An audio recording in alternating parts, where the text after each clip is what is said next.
High বন্ধুরা, আজকে মা বানাবে সবাই প্রিয় খাস্তা নিমকি। তো চলো দেরি না করে শুরু করা যাক। প্রথমেই মা নিয়েছে 1 কাপ ময়দা, তার মধ্যে দিয়ে দিয়েছে 1 চিমটি নুন, 2 চামচ ঘি, তেল আর কালো জিরে। এবার এগুলোকে ভালো করে মিশিয়ে নিচ্ছে।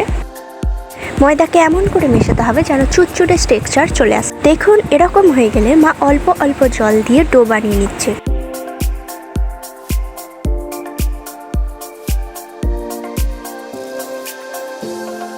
ডোটা হয়ে গেলে মা এক টুকরো লেচি কেটে নিয়ে ওটাকে বেলে নিচ্ছে। বেশি মোটাও না, বেশি পাতলাও না, পুরো মিডিয়াম রেখে। এবারে শেপ দেওয়ার জন্য মা চারিপাশে কেটে নিচ্ছে। এবার এরকম লম্বা লম্বা কেটে নিমকির আকারে মা শেপ দিয়ে দেবে।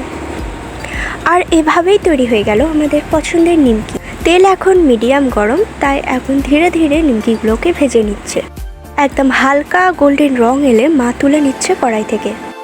আর ব্যাস তৈরি হয়ে গেল আমাদের মচমচে নিমকি। চায়ের সাথে খেতে একদম পারফেক্ট। ভিডিওটা ভালো লাগলে লাইক দিও আর কমেন্টে জানাও তোমরা কি কি টিফিনে খেতে ভালোবাসো। চ্যানেলটা সাবস্ক্রাইব করতে ভুলো না।